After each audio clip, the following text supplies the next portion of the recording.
Será que a noite secreta de um senhor do crime com a sua amante sobreviveria ao choque de uma chamada de uma mulher assustada sobre o seu filho por nascer? John Luca Fontana não acreditava em desculpas. Ele acreditava no poder, no peso de uma promessa feita e cumprida, na autoridade silenciosa que fazia os homens tremerem antes mesmo de ele falar. Esta noite, porém, essa crença parecia uma faca pressionada contra a sua própria garganta. A suíte da cobertura cheirava a perfume caro e mentiras. As luzes fracas projetavam sombras sobre os móveis luxuosos e a cidade abaixo brilhava como mil pequenos pecados. Gianluca estava perto da janela, com a camisa meio desabotoada e o cabelo escuro despenteado de uma forma que o fazia parecer perigosamente humano. Ele não deveria estar ali. Deveria estar em casa com Marlo, sua esposa grávida de 4 meses. Ela carregava a única coisa neste mundo que ele não podia comprar ou intimidar para existir: o seu filho. Mas ali estava ele, preso entre duas vidas. Uma mão segurava um copo de uísque, a outra repousava sobre o ombro curvo de uma mulher. O nome dela era irrelevante.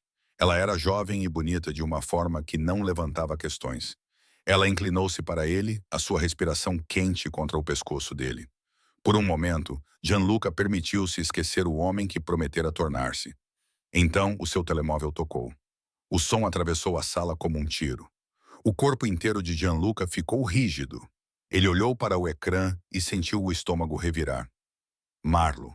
O nome dela brilhava ali, impossível de ignorar, exigente e acusador. Afastando-se da mulher, cujo beicinho se transformou em confusão, ele atendeu. Gianluca. A voz de Marlo tremia não de raiva, mas de medo. Medo real, do tipo que fazia o seu sangue gelar. O que se passa? O seu tom mudou instantaneamente de sedutor para protetor, marido e homem que queimaria o mundo para mantê-la segura. Acho que alguém está a seguir-me, disse ela. As suas palavras saíram rápidas, interrompidas por respirações superficiais. Eu estava a conduzir para casa, vinda da galeria, e havia um carro atrás de mim. Está lá há 10 minutos. Tentei pegar um caminho diferente, mas eles ainda estão lá. O seu maxilar apertou-se. Ele podia ouvir o pânico na voz dela e imaginá-la a agarrar o volante com os nós dos dedos brancos, a outra mão instintivamente apoiada na barriga, onde o filho deles estava a crescer. Onde estás agora? Estou em Riverside, a caminho do Static. A linha chiou e depois ficou em silêncio. Marlo, Marlo. A voz de John Luca elevou-se, aguda e desesperada. Ele afastou o telefone e olhou para o ecrã. A chamada tinha caído. Tentou ligar de volta. Tocou uma vez, 2 vezes, depois foi para o correio de voz. O coração batia forte contra as costelas. A mulher atrás dele falou, com uma voz fraca e incerta. Está tudo bem? Ele não respondeu. Já estava a se mover, pegando o casaco, as chaves e a arma. Diz que outro número enquanto se dirigia para a porta. Tocou 3 vezes antes que uma voz rude atendesse. Chefe Rocco, disse ele. Preciso que localize o telefone da Marlo agora. Ela está em Riverside, a caminho de casa. Alguém estava a segui-la, e então a ligação caiu. A voz de Gianluca era como gelo sobre fogo. Controlada, mas letal. Ele desceu de elevador, cada segundo se estendendo por uma eternidade. Sua mente corria por todas as possibilidades, cada uma mais sombria que a anterior. Famílias rivais, rixas antigas. Alguém estava a tentar enviar-lhe uma mensagem indo atrás da única pessoa que ele não podia perder. Ele tinha feito inimigos demais para contar, mas sempre manteve sua família separada e intocável. Cruzar essa linha era assinar a sua própria sentença de morte. O seu telemóvel vibrou. Rocco, chefe, encontramos o carro dela. A garganta de Gianluca apertou-se. Houve uma pausa. Demasiado longa, demasiado pesada. Está vazio. As portas estavam abertas e o motor ainda ligado. Nenhum sinal dela. O mundo inclinou-se. Gianluca apertou o telemóvel com tanta força que os nós dos dedos ficaram brancos. Como assim vazio? Ela desapareceu. Chefe, a Marlo desapareceu. As palavras pairaram no ar como uma sentença de morte. A mente de John Luca ficou em branco, depois inundou-se de raiva, medo e culpa. Ele estava com outra mulher enquanto a sua esposa grávida desaparecia na noite. E agora alguém lá fora tinha a mãe e filha. Ele entrou no carro, ligou o motor e dirigiu em direção a Riverside, consumido por um único pensamento. Quem quer que a tivesse levado iria rezar pela morte antes que ele acabasse com eles. Olá, almas lindas!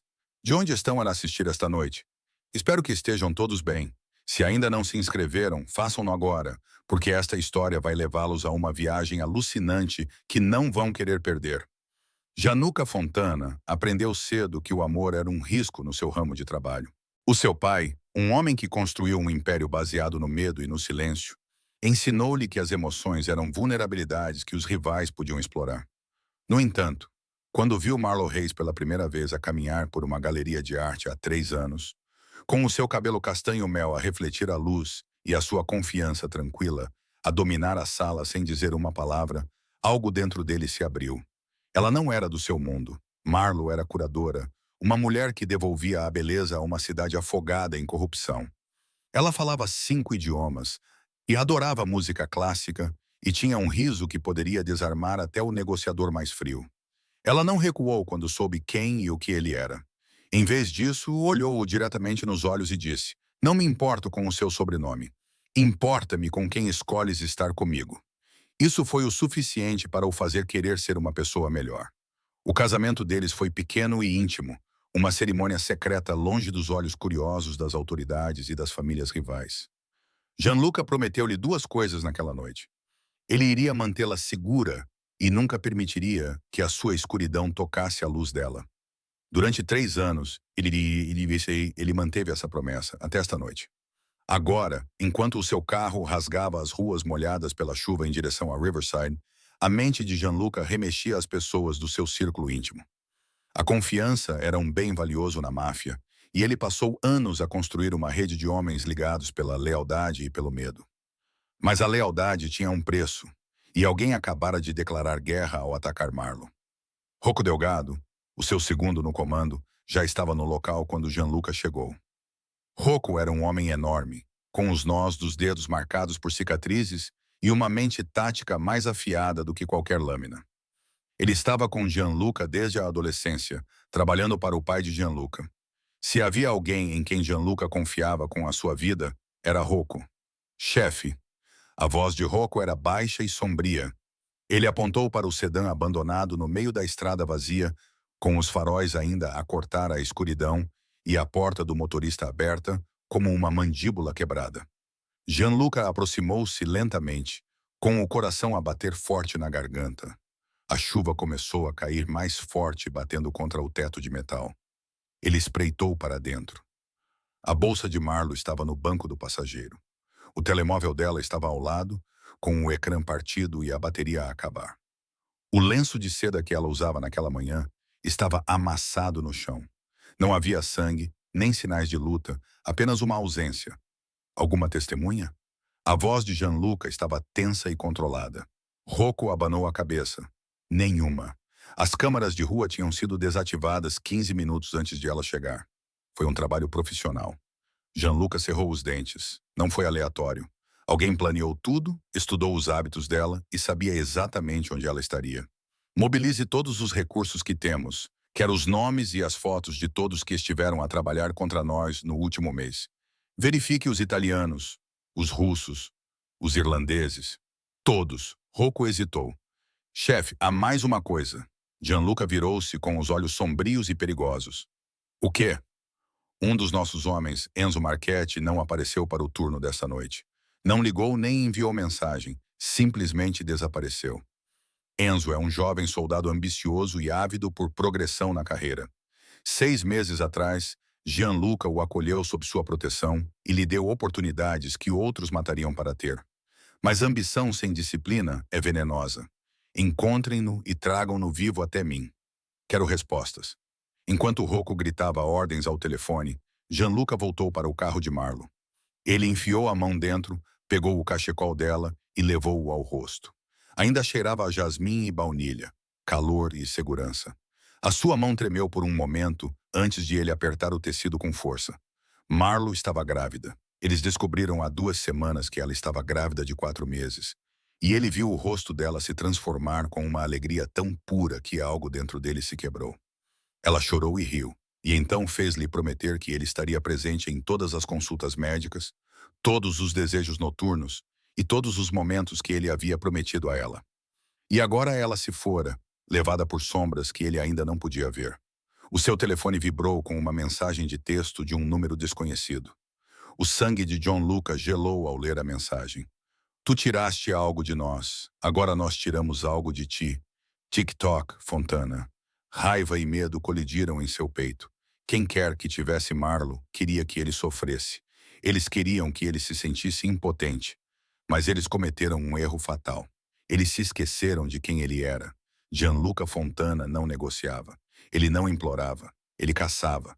Naquela noite, alguém estava prestes a aprender que prejudicar a sua família era uma sentença de morte. A rede de Gianluca movia-se pela cidade como um organismo vivo, obtendo informações das sombras, pressionando informantes e revirando cada pedra que pudesse esconder uma pista. Em uma hora, o seu telemóvel vibrou com relatórios. 3 famílias rivais tinham perdido recentemente grandes remessas. Os russos estavam furiosos. O mesmo acontecia com os irlandeses e a velha guarda siciliana. Os homens que tinham trabalhado com o seu pai estavam a ficar inquietos com a abordagem mais calculista de Gianluca aos negócios. Mas nada disso explicava a mensagem. Tiraste-nos algo. O que é que ele tinha tirado? Território? Dinheiro? Sangue? Gianluca estava no seu escritório privado, uma fortaleza escondida atrás de uma empresa de transportes legítima no centro da cidade. A sala era decorada com madeira escura e decoração minimalista, e tinha um único quadro da costa italiana onde o seu avô nasceu. Rocco estava perto da porta com os braços cruzados, à espera. O apartamento do Enzo foi esvaziado, disse Rocco com voz monótona. Os vizinhos disseram que ele saiu há 2 dias com malas, sem deixar endereço, 2 dias antes de Marlo desaparecer. Os instintos de Gianluca gritavam: verifique as finanças dele. Descobre com quem ele tem falado e quem tem lhe pago. Antes que Rocco pudesse responder, a porta se abriu. Um soldado jovem, ofegante e pálido entrou cambaleando. Chefe, encontramos algo. O pulso de Gianluca acelerou. O quê? O soldado entregou-lhe um tablet. Na tela, havia imagens granuladas de segurança de um posto de gasolina perto de Riverside, com data e hora 30 minutos antes da ligação de Marlo. A imagem mostrava 2 veículos, o sedã de Marlo, com um SUV preto atrás dele. As placas do SUV estavam obscurecidas, mas Gianluca podia ver uma figura no banco do passageiro. Era um homem com uma tatuagem distinta no antebraço, visível pela janela aberta. Gianluca ampliou a imagem, cerrando os dentes. Ele reconheceu aquela tatuagem, uma serpente enrolada em uma adaga. Era o símbolo do sindicato Vulov, um gangue russo que vinha invadindo o seu território há meses. Os russos, murmurou Gianluca, com voz mortal. Eles acham que podem levar a minha esposa e sair impunes? Rocco aproximou-se com uma expressão sombria. Chefe, se forem os Vulovs, isso é mais do que um sequestro. Eles estão a fazer uma declaração. Querem o seu território e estão a usar a Marlo como moeda de troca. Gianluca cerrou os punhos. Já tinha lidado com os Vulovs antes. Eram brutais e implacáveis, dispostos a ultrapassar limites que até a máfia considerava sagrados. O seu líder, Dmitry Vulov, era um ex-soldado com gosto pela violência e sede de poder. Se Dmitry tinha a Marlo, ela estava em perigo imediato. O seu telemóvel vibrou novamente. Outra mensagem de texto de um número desconhecido. 00:30. O velho canário no cais 9. Venha sozinho ou ela morre. John Luca olhou para a mensagem com a mente a mil. Cais 9, abandonado há anos, o lugar perfeito para uma emboscada. Eles queriam-no isolado e vulnerável. Mas se ele não fosse, matariam Marlo e o seu filho. A voz de Rocco interrompeu os seus pensamentos. É uma armadilha, chefe. Se for lá sozinho, não vai sair vivo.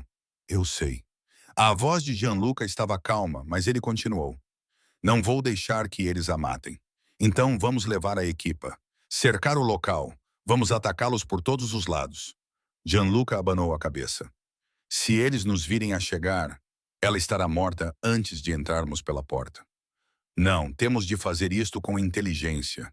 Eu vou sozinho, mas preciso de olhos em mim. Coloca atiradores nos telhados. Mantém as equipas em stand-by a 2 quarteirões de distância. No momento em que a tiver, avançamos. Rocco hesitou, depois acenou com a cabeça. Se algo correr mal, os olhos de Gianluca ficaram frios. Então, vamos incendiar o cais com todos lá dentro. Quando Rocco saiu para coordenar a operação, Gianluca ficou sentado sozinho em silêncio. Ele pegou o telemóvel e procurou uma foto de Marlo tirada na semana anterior. Ela estava a rir, com a mão apoiada na barriga, os olhos brilhantes com a felicidade que ele tinha trabalhado tanto para lhe proporcionar. A culpa torcia-se como uma lâmina no seu peito. Ele estava com outra mulher quando ela ligou a pedir ajuda. Ele havia quebrado a promessa que fizera na noite de núpcias. Agora, por causa das suas escolhas, ela estava nas mãos de homens que não teriam piedade dela. Mas a culpa teria que esperar. Naquele momento, Marlo precisava que ele fosse o homem com quem ela se casara. O protetor, o lutador, aquele que moveria céus e terras para trazê-la de volta para casa. Gianluca levantou-se, verificou a arma e caminhou em direção à porta. Faltavam 4 horas para a meia-noite. 4 horas para planear, preparar-se e tornar-se o pesadelo que os Vulov deveriam temer. Ele saiu para o ar frio da noite, a sua respiração formando névoa à sua frente. Em algum lugar desta cidade, Marlo esperava, aterrorizada e sozinha. E os homens que a tinham levado contavam as horas até acharem que o teriam quebrado. Eles estavam errados. As horas rastejavam em direção à meia-noite como prisioneiros arrastando correntes. Gianluca voltou para a sua cobertura para se preparar. A sua mente era como uma máquina calculadora, analisando possibilidades, contingências e ameaças. Tirou o casaco, arregaçou as mangas e ficou em frente a um mapa do distrito industrial da cidade, afixado na parede.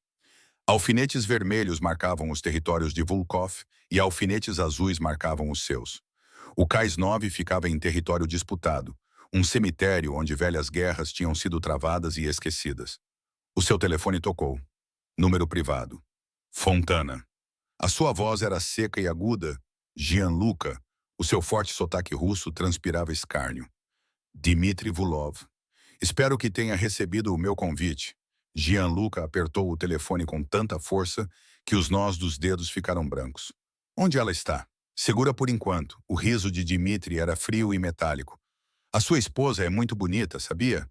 Traços tão delicados, e ouvi dizer que ela está grávida. Que frágil. Todos os músculos do corpo de Gianluca se contraíram, prontos para atacar através do telefone. Se lhe tocar, o que fará? Matar-me? O tom de Dmitry endureceu.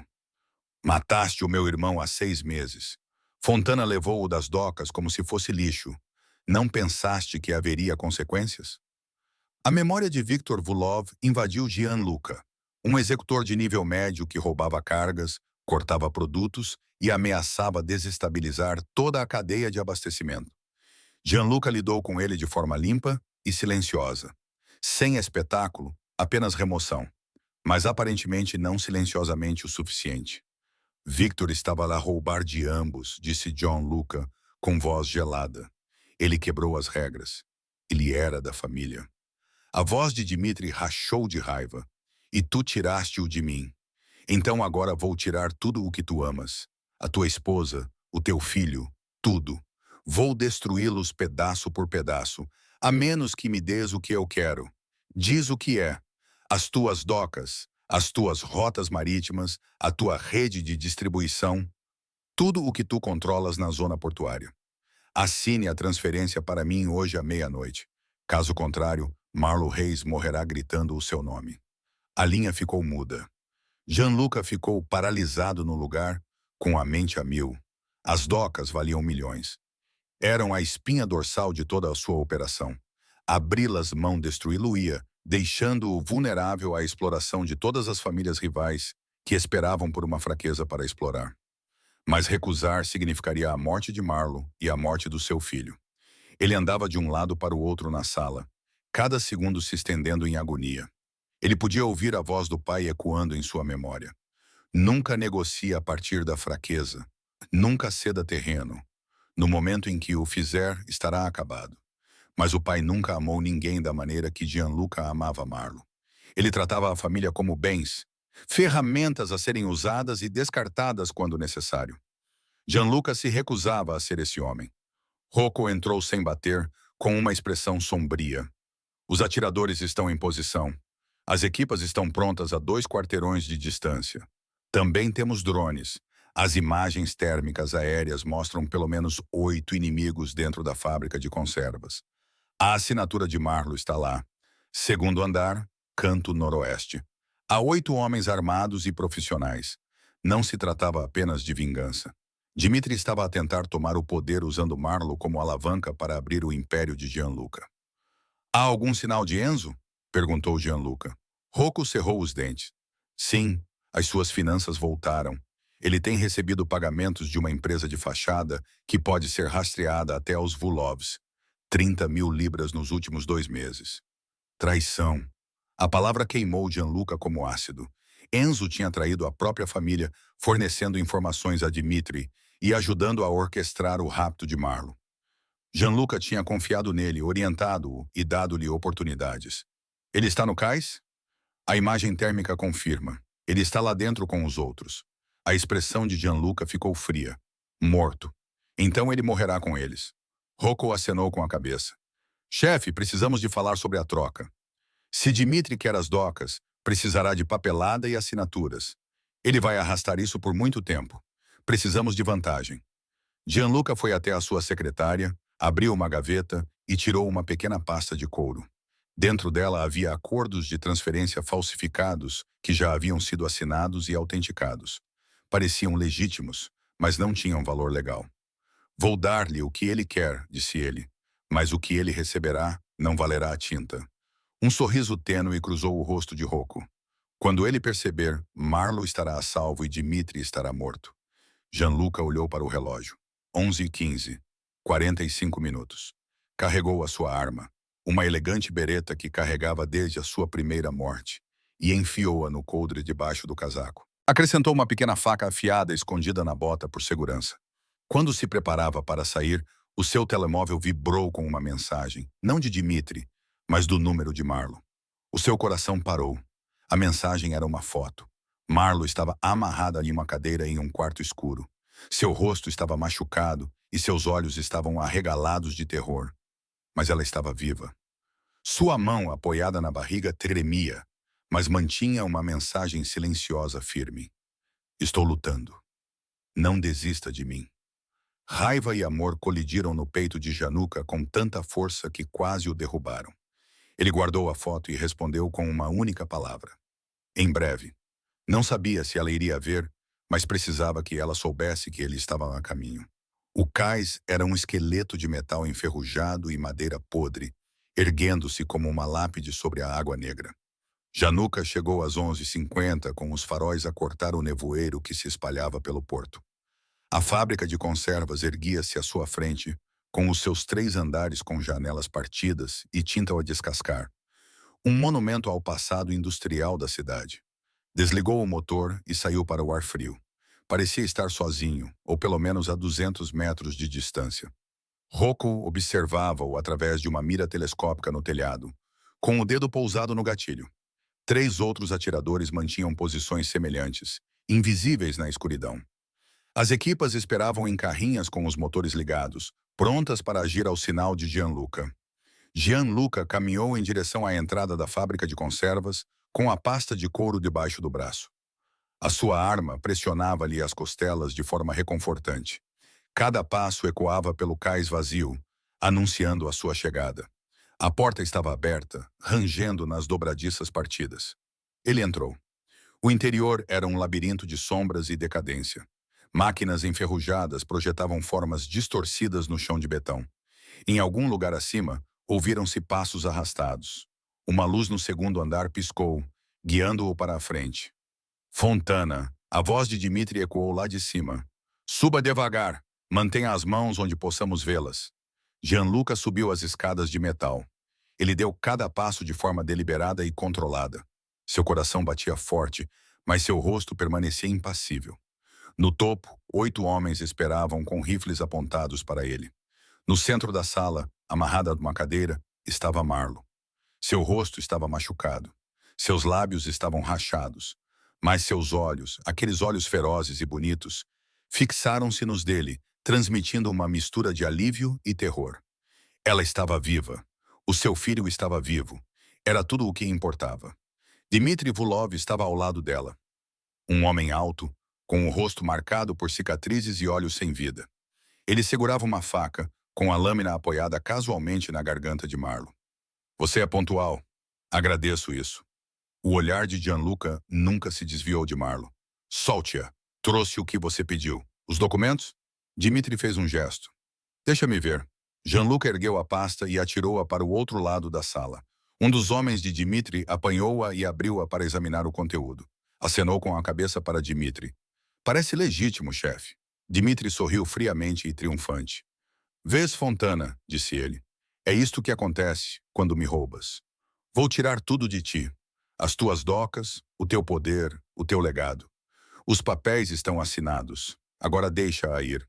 O sorriso de Dimitri ampliou-se. Oh, eu vou. Mas primeiro, há alguém que quer dizer adeus? Enzo Marchetti saiu das sombras, o rosto jovem contorcido pela culpa e pela rebeldia. Chefe, tu vendeste-me. A voz de Gianluca era como uma lâmina. Tu forneceste-lhes informações. Tu ajudaste-os a levar a minha mulher. Enzo engoliu em seco. Eles ofereceram-me dinheiro e território. Tu nunca me ias promover, Gianluca. Eu era apenas mais um soldado para ti. Eu confiava em ti. As palavras pairavam pesadamente no ar, agudas com a traição.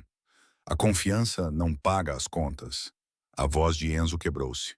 Tu tinhas tudo. Poder, respeito, uma família. O que eu tinha? Nada. Dimitri riu sombriamente e zombeteiramente. Vês, até os teus próprios homens sabem que estás acabado. Mas eu sou misericordioso, Fontana. Vou deixar a Marlo viver. Afinal, ela está grávida. Seria demasiado cruel.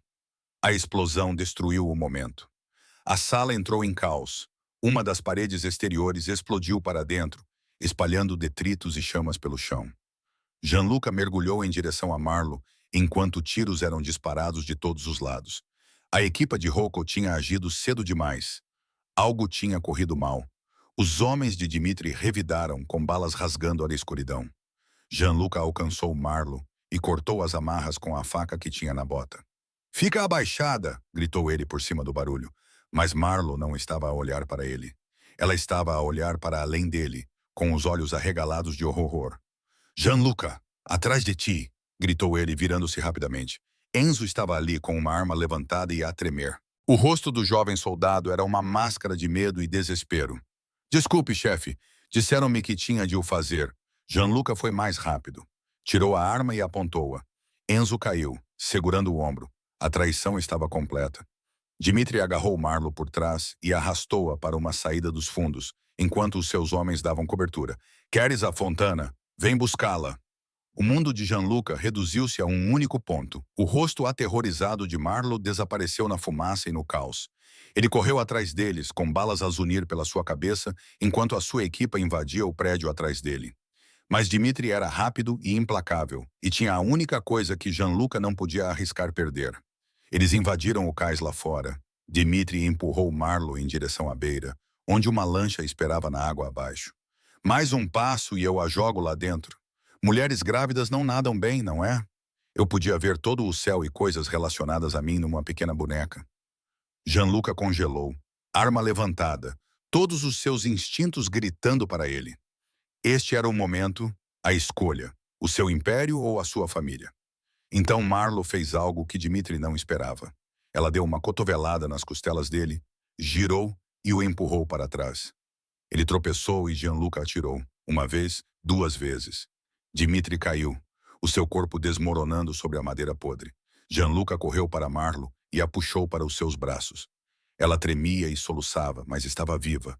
Eu estou aqui, ele sussurrou. Eu estou aqui. Atrás deles, a fábrica de conservas estava em chamas e sirenes podiam ser ouvidas ao longe. O esconderijo estava silencioso, exceto pelo som da respiração de Marlo. Gianluca a levara para um local seguro, um apartamento reformado, escondido em um bairro tranquilo, que não constava nos mapas que seus inimigos poderiam consultar. Ela sentou-se na beira da cama, enrolada em um cobertor, com as mãos trêmulas enquanto segurava uma xícara de chá que permanecia intocada. Gianluca ajoelhou-se à sua frente com as mãos gentilmente apoiadas nos joelhos dela. Você está ferida? Eles te machucaram? Não, a voz dela era fraca e quebrada.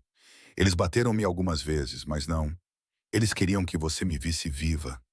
Querida, disse ela com lágrimas a escorrerem pelo rosto. Januca, eu estava com tanto medo. Achei que nunca mais o veria. Achei que eles matariam o nosso bebê. Ele puxou-a para os seus braços, a sua própria compostura finalmente a quebrar. Sinto muito. Meu Deus, Marlo, sinto muito. A culpa é minha. Se eu estivesse lá, se eu tivesse atendido quando ligaste. Ela afastou-se, os olhos procurando os dele. Onde estavas? A pergunta pairou entre eles como um laço. A garganta de Gianluca apertou-se. Ele poderia mentir, poderia desviar o assunto, mas ela merecia a verdade, mesmo que isso o destruísse. Eu estava com outra pessoa.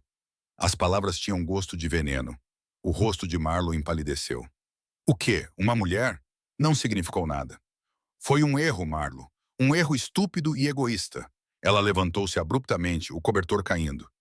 Estavas com outra mulher enquanto eu estava a ser raptada. Enquanto eu ligava para ti pedindo ajuda? A sua voz elevou-se, crua com a traição. Eu não sabia, disse ele. Juro que não sabia. Isso não importa. Ela gritava agora, com lágrimas a escorrerem pelo rosto. Prometeste-me, Gianluca. Prometeste que me protegerias e que estarias ao meu lado. Mas quando mais precisei de ti, estavas com ela. Colafim. Alai disse, eu trabalho. Gianluca estendeu a mão para ela, mas ela recuou e abanou a cabeça. Não, não me toques. A rejeição doía mais do que qualquer bala. Marlo, por favor, eu amo-te. Amo o nosso filho. Morreria por ti, mas não conseguiste ser fiel. A voz dela falhou. Como posso confiar em ti agora? Como posso acreditar em qualquer coisa que digas? Ele não tinha resposta. A culpa o esmagava, implacável e sufocante. Passarei o resto da minha vida tentando consertar isso. Farei o que for preciso. Não sei se isso será suficiente. Ela virou-se com os ombros a tremerem de soluços. Antes que Gianluca pudesse responder, o seu telemóvel vibrou. Rocco, atendeu ele com a voz oca. O que foi? Chefe, temos um problema. O tom de Rocco era urgente. Dimitri não está morto. O sangue de Gianluca gelou. O que queres dizer? O corpo que encontramos não era ele, era um engodo.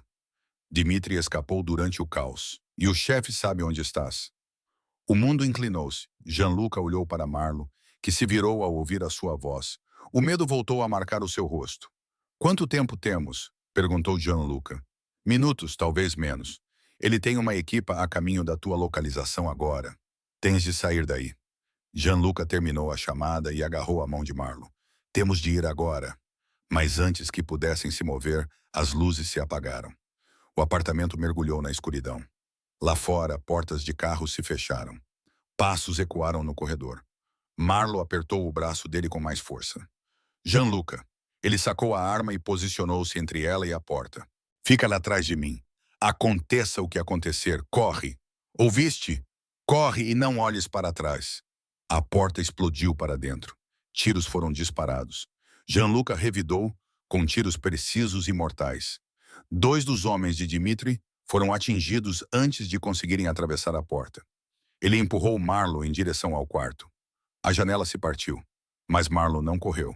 Em vez disso, ela agarrou um candeeiro da mesa de cabeceira e o balançou com força no rosto de um terceiro agressor que os havia flanqueado pela cozinha. O homem caiu no chão, com sangue jorrando da têmpora. Gianluca olhou para ela por uma fração de segundo. Lá estava ela, grávida de 4 meses, lutando ao lado dele em vez de fugir. Não vou deixar-te, disse ela, a voz ainda trêmula de medo. Mais passos ecoaram pelas escadas. Gianluca disparou pela porta, ganhando alguns segundos. A sua mente correu pelas opções. O apartamento estava comprometido. A equipa de Rocco ainda estava a alguns minutos de distância. Eles estavam encurralados. Então ele lembrou-se da escada de incêndio escondida atrás de uma parede falsa no armário do quarto, que tinha sido instalada quando ele montou este esconderijo anos atrás. Ele agarrou a mão de Marlo, puxou-a para o quarto e bateu a porta, empurrando uma cômoda contra ela. Ajuda-me, disse ele, arrancando a parede do guarda-roupa. O painel soltou-se, revelando uma passagem estreita com escadas de metal que desciam para a escuridão abaixo. Balas perfuraram a porta do quarto. Madeira a estilhaçar-se.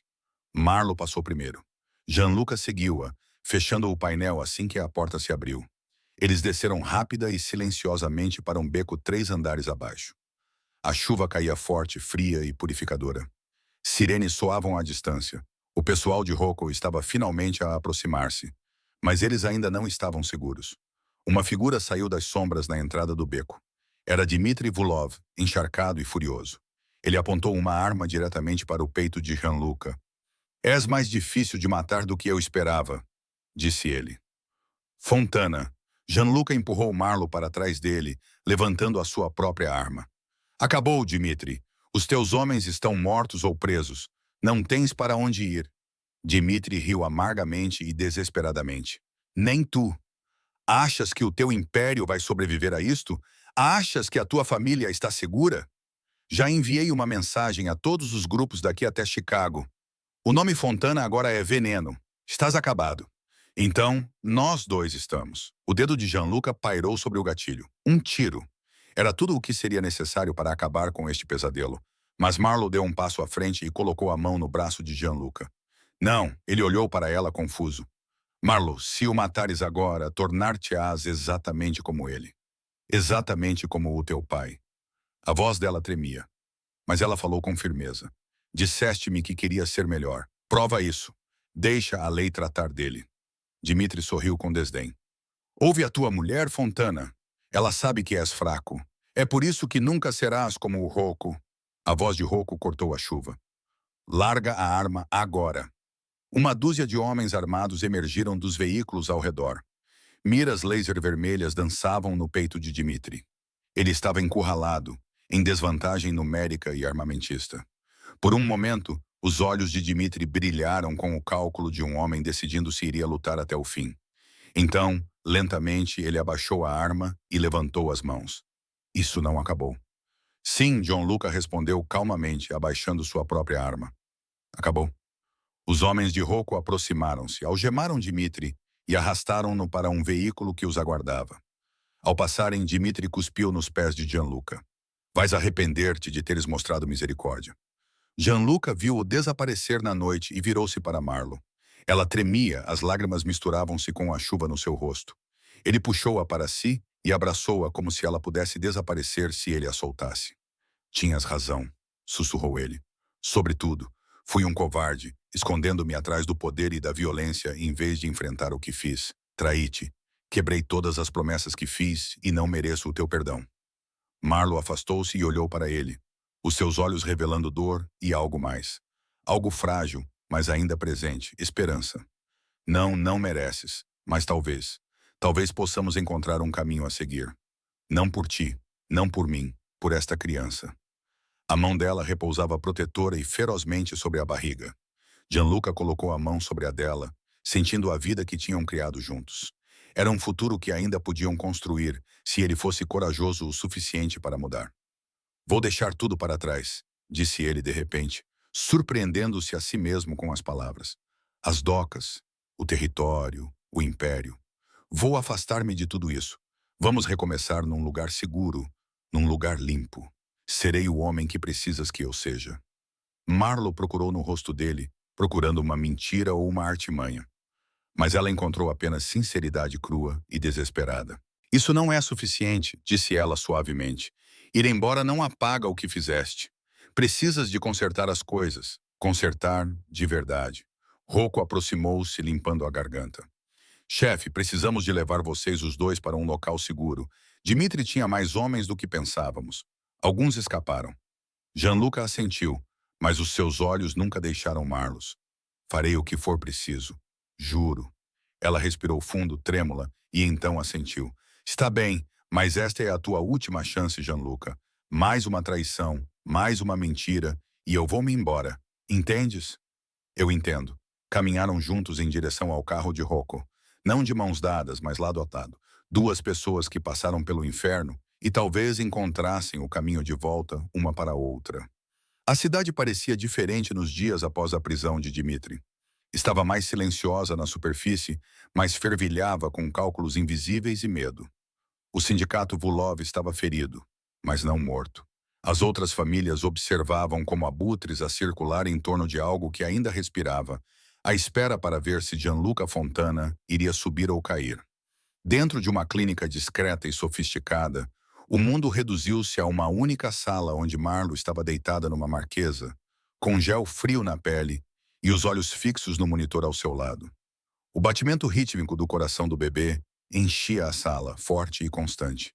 Era um som que fazia o peito de Gianluca doer. Ele estava ao lado dela, os dedos entrelaçados, apertando com mais força cada vez que o médico ajustava a sonda. O bebê está bem, disse o médico gentilmente. Não havia sinais de sofrimento. Vocês dois passaram por muita coisa, mas fisicamente tudo parece estável. O alívio inundou a sala, intenso e avassalador. Marlo exalou, soltando uma risada trêmula enquanto lágrimas escorriam por suas têmporas. Gianluca pressionou os lábios contra a testa dela, fechando os olhos. Pela primeira vez em dias, ele se permitiu respirar profundamente. O filho deles estava vivo. O futuro deles ainda era possível. Mas fora daquela sala, o seu passado o aguardava. Rocco encontrou-o no corredor depois. O rosto dele estava sério. Temos movimento, disse ele baixinho. 3 equipas testaram os limites das nossas docas ontem à noite. Pequenos empurrões, mas calculados. Está a espalhar-se a notícia de que ofereceste o teu território no Cais 9. Alguns até pensam que entregaste a zona ribeirinha a Dimitri antes de ele ser preso. Gianluca cerrou os dentes. Era o boato perfeito, concebido para o fazer parecer fraco, indeciso e vulnerável. Quem está a espalhá-lo? Uma combinação de leais a Vulov e alguns da velha guarda que nunca gostaram da forma como você limpou as operações. Eles estão a fazer parecer que você quebrou o código, disse Rocco. Estão a dizer que você trocou o poder por uma mulher. As palavras o atingiram com força, porque havia verdade nelas. Ele tinha escolhido Marlo em vez das docas, em vez do domínio e em vez do legado implacável que seu pai tinha construído. Pela primeira vez, ele não se arrependeu, mas compreendeu o perigo. E o Dimitri? Perguntou Gianluca. Ele não está a falar. Está cercado de advogados, mas os seus homens estão a falar. Eles querem vingança e não vão parar até a conseguirem. Gianluca acenou com a cabeça lentamente. Vamos acabar com isto de forma rápida, limpa e pública. Naquela noite, ele convocou os Downs. Reuniram-se numa sala nos fundos com teto alto num restaurante antigo. Um terreno neutro onde gerações de acordos haviam sido feitos. Os chefes das principais famílias reuniram-se em torno de uma longa mesa. Eram homens com rostos marcados e olhos frios, cada um avaliando se Gianluca Fontana ainda valia a pena ser temido ou seguido. Marlo ficou em casa sob forte guarda. Ele implorou que ela o deixasse enfrentar isso sozinho. Ele foi o último a entrar, vestindo um fato escuro e com uma expressão indecifrável. A sala ficou em silêncio quando ele se sentou à cabeceira da mesa. Alguns de vocês, começou ele, com voz firme, ouviram dizer que troquei as minhas docas com Dmitri Volkov para salvar a vida da minha esposa. Que quebrei o código, que escolhi o amor em vez do poder. Um murmúrio percorreu a sala, mas foi rapidamente silenciado. Estou aqui para contar a verdade, continuou ele. Fui sozinho ao Cais 9, como ele exigiu. Ofereci-lhe a documentação falsificada que ele pensava que lhe daria tudo. Depois, recuperei o que ele tentara roubar. Ele raptou uma mulher grávida, a minha esposa, para ganhar vantagem nesta mesa. Isso não é poder. É desespero. O desespero é mau negócio. Ele atirou um arquivo para cima da mesa. Ele continha fotos de Demetri sob custódia, transcrições das confissões dos seus homens e provas das suas violações de regras de longa data. Sequestro de inocentes, ataques a famílias, ultrapassagem de limites e até mesmo danos a pessoas que já haviam sido criminosas. Os membros da Dawn examinaram-no atentamente, com expressões cada vez mais severas. Todos vocês conhecem o meu pai, disse Gianluca. Sabem o sangue que ele derramou para construir o que temos, mas também sabem o caos que isso trouxe. Não vou deixar esta cidade cair novamente nessa loucura. Cansei de fingir que podemos continuar jogando o mesmo jogo sem perder tudo no final. Um dos membros mais velhos da Dawn zombou. O que você está a dizer, Fontana? Está se aposentando? De repente você se tornou um santo? Estou a dizer o seguinte, respondeu Gianluca. Estou a me afastar da expansão. Chega de guerras. Chega de forçar fronteiras apenas para provar um ponto. Vou proteger o que é meu e honrar os nossos acordos. Mas se alguém atacar a minha família ou a família de alguém, não vamos lidar com isso nas sombras. Vamos lidar com isso juntos. E vamos eliminar quem quer que cruze essa linha. A sala considerou isso um novo código. Não é limpo nem moral, mas é diferente. Até mesmo os predadores entendem o valor de certos limites. Um por um, os chefes acenaram com a cabeça, não por afeto, mas por respeito, sabendo que uma guerra em todas as frentes lhes custaria mais do que estavam dispostos a pagar. A mensagem era clara. Tocasse num membro da família e toda a mesa se moveria como um só.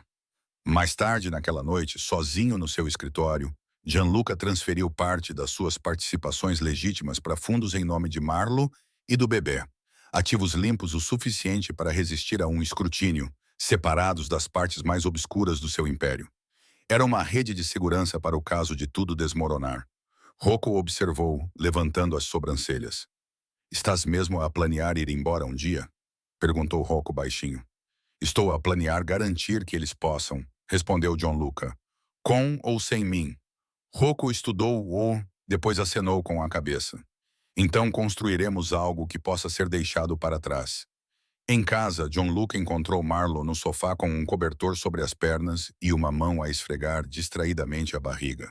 Ela olhou para cima quando ele entrou, examinando o rosto dele em busca de pistas sobre com quem ele tinha escolhido ficar naquela noite. "E então?" perguntou ela suavemente. "Concordamos em não cruzar essa linha novamente", disse ele. "Famílias estão fora de questão. Não é tudo, mas é um começo." "E tu?" perguntou ela, com uma voz pouco acima de um sussurro. "Qual é a tua posição em tudo isto?" Ele sentou-se ao lado dela com cuidado, como se ela fosse feita de algo mais precioso do que qualquer coisa que ele já tivesse protegido antes. "Estou do teu lado e do lado do nosso filho. Não vou fingir que posso mudar da noite para o dia", continuou ele. "Mas comecei a afastar-me de quem eu era e a aproximar-me de quem eu deveria ter sido o tempo todo." Pela primeira vez desde o sequestro, ela encostou a cabeça no ombro dele. Não era perdão. Ainda não. Mas era uma escolha, um passo frágil e esperançoso em direção a algo novo. "Não pares de caminhar", murmurou ela. "Nunca mais", respondeu ele. A primeira neve da estação caía sobre a cidade como cinzas, suavizando as arestas e atenuando o brilho neon que antes definia as noites de Gianluca. O horizonte fora das janelas da casa parecia quase pacífico, como se pertencesse à vida de outra pessoa. Lá dentro, o mundo tinha se reduzido ao ritmo tranquilo da respiração, ao zumbido abafado do aquecedor e ao tic-tac constante do relógio, medindo um futuro que nenhum dos dois acreditava que iria alcançar. Marlo estava parada na porta do quarto do bebê, com uma mão na moldura e a outra na curva suave sob o seu suéter, que tinha ficado mais pronunciada. O quarto cheirava vagamente a tinta fresca e talco de bebê. Uma luz suave incidia sobre um pequeno berço, uma cadeira de balanço e prateleiras cheias de livros infantis e brinquedos de pelúcia que Rocco tinha trazido, alegando que eram de um filho de um amigo que já tinha crescido demais para eles. O homem que outrora tinha partido dedos sem pestanejar estava parado naquela porta, desajeitado e esperançoso, perguntando se um urso de pelúcia era adequado para um bebê. Ela sorriu ao recordar, depois ficou séria. Nada disso parecia totalmente real ainda. O rapto, o cais, o esconderijo. Essas memórias ainda pairavam nos limites da sua mente, esperando por momentos sombrios para surgirem. Às vezes, ela acordava à noite, com o coração acelerado, ao ouvir ecos da voz de Dmitri e sentir restrições fantasmas nos pulsos. Às vezes, ela olhava para Gianluca e via o homem que não tinha atendido o telefone a tempo. Mas cada vez mais, ela também via o homem que mudou as regras da cidade para proteger o filho deles, o homem que entrou no fogo por ela e ficou para enfrentar a fumaça. Atrás dela, os passos eram suaves, cuidadosos. Gianluca parou a alguns metros de distância, como sempre fazia agora, dando-lhe espaço para decidir se queria diminuir a distância. Essa era a coisa mais estranha nele ultimamente. Não era a sua voz mais baixa ou a ausência de chamadas tarde da noite, pamanoi, mas a maneira como ele tinha começado a usar o silêncio em vez da presença para perguntar coisas. "Como está o chefe?" perguntou gentilmente, acenando com a cabeça para a barriga dela. "A praticar kickboxing", respondeu Marlo. Tenho quase a certeza de que a culpa é do teu lado da família. Ele sorriu, aquele sorriso lento e hesitante que costumava encantar investidores e intimidar rivais, mas que agora parecia quase tímido. Ele ou ela vai precisar de um pouco de luta. Não tanto assim, disse ela. Só gostaria que eles passassem pelo jardim de infância sem começar uma guerra territorial por causa de lápis de cor. Eles ficaram em um silêncio confortável por um momento, olhando para o berço vazio como se ele já contivesse algo sagrado. Então Marlo virou-se para ele, estudando seu rosto, as sombras leves sob seus olhos, a tensão que ele ainda carregava nos ombros. A maneira como seu olhar suavizava sempre que pousava nela. Como estão as coisas lá fora? Perguntou ela. Ele não amenizou mais nada. Essa tinha sido uma das novas regras deles.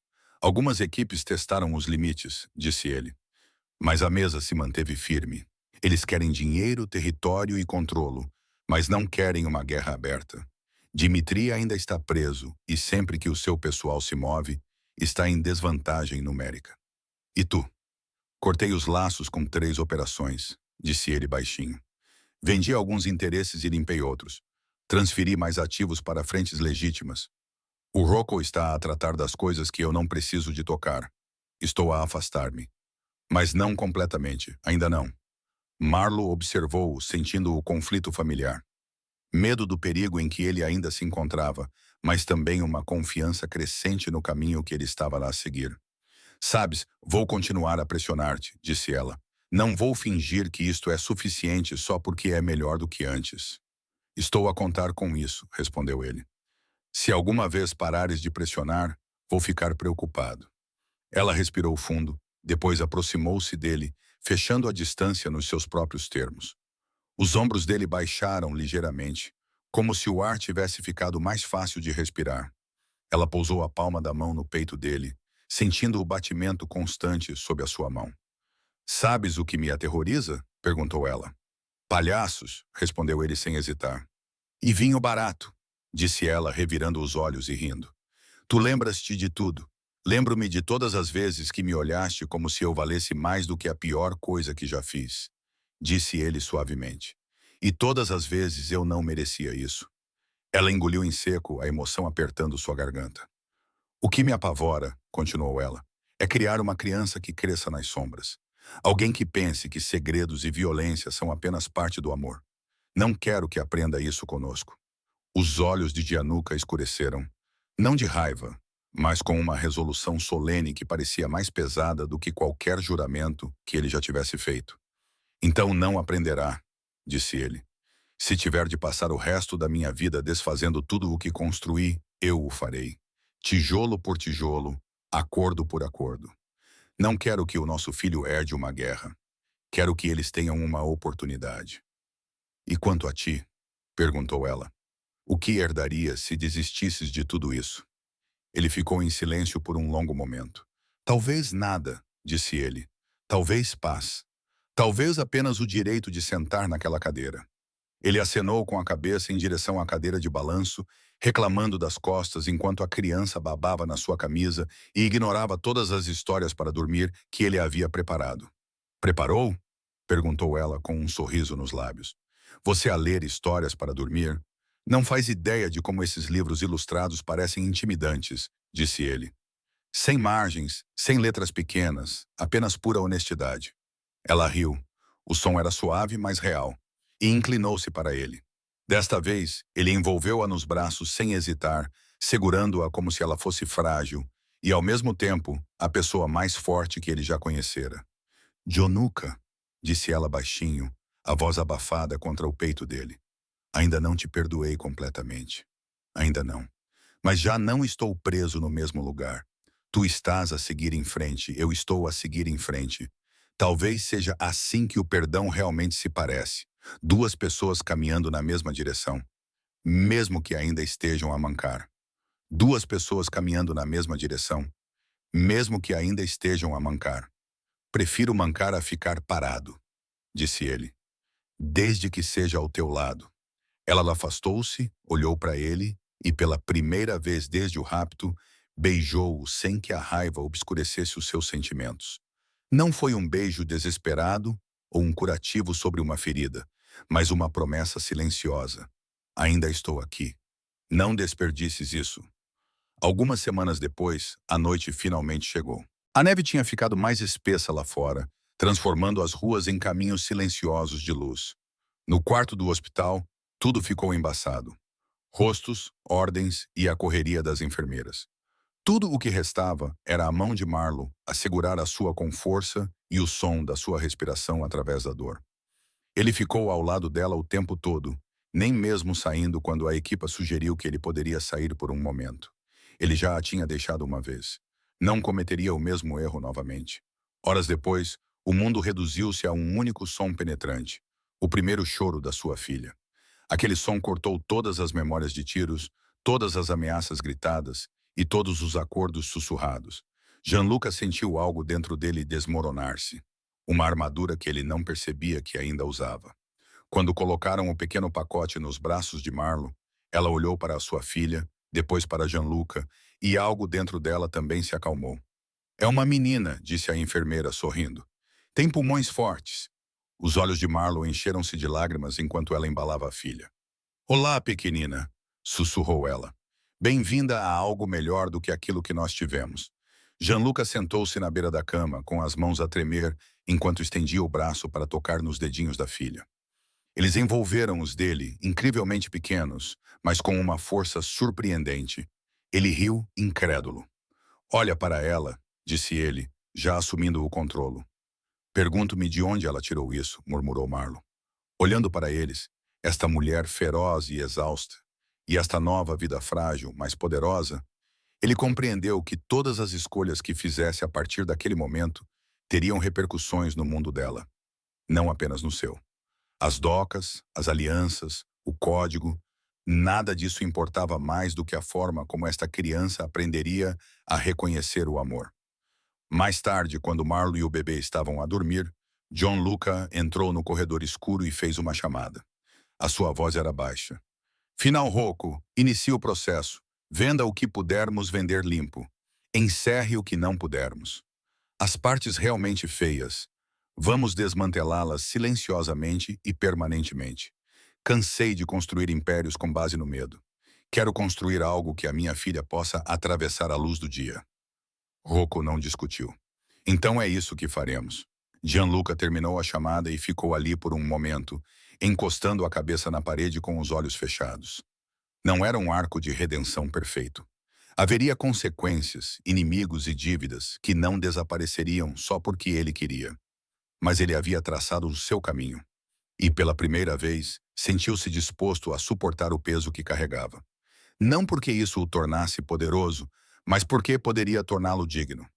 De volta ao quarto, sentou-se na cadeira ao lado da cama e observou a sua família dormir. A neve continuava a cair do lado de fora da janela, cobrindo velhas cicatrizes e prometendo novos rastros pela manhã. Estendeu a mão e afastou suavemente uma madeixa de cabelo do rosto de Marlo. Então ele pousou a mão perto do corpo minúsculo da filha. Chega de fantasmas, sussurrou. Chega de fugir. Você saberá quem é o seu pai na luz. Marlo se mexeu, meio acordada, e murmurou. Você está falando com ela ou consigo mesmo? Com os dois, ele respondeu. Ela abriu os olhos e o observou na luz fraca. Então, com um sorriso cansado, mas genuíno, ela respondeu à pergunta que ele não ousara fazer. Então vamos aprender juntos. O relógio continuava a marcar as horas. A cidade movia-se lá fora. Mas naquele quarto, pela primeira vez em muito tempo, havia paz. Não era perfeita nem garantida, mas era real. A história deles tinha começado com traição e derramamento de sangue. Mas não terminou aí. Terminou com a escolha repetida de lutar por algo melhor. E essa escolha repetida tornou-se a sua redenção. Lição moral. O amor sem responsabilidade transforma-se em direito. O poder sem limites torna-se uma prisão. A verdadeira redenção não é um único gesto dramático. É o trabalho silencioso e consistente de escolher a honestidade em vez da conveniência, a proteção em vez do orgulho e a mudança em vez do conforto dos velhos pecados. Olá, linda família. A minha filha desafiou-me a alcançar 1000 subscritores. Por isso, agora estão todos envolvidos. Vamos mostrar-lhe que nada é impossível quando se tem a família a apoiar. Subscrevam e comentem abaixo para nos dizerem de onde estão a assistir. Quero saber por que ver todas as vossas localizações lembra-me que as histórias nos ligam a todos, não importa o que aconteça.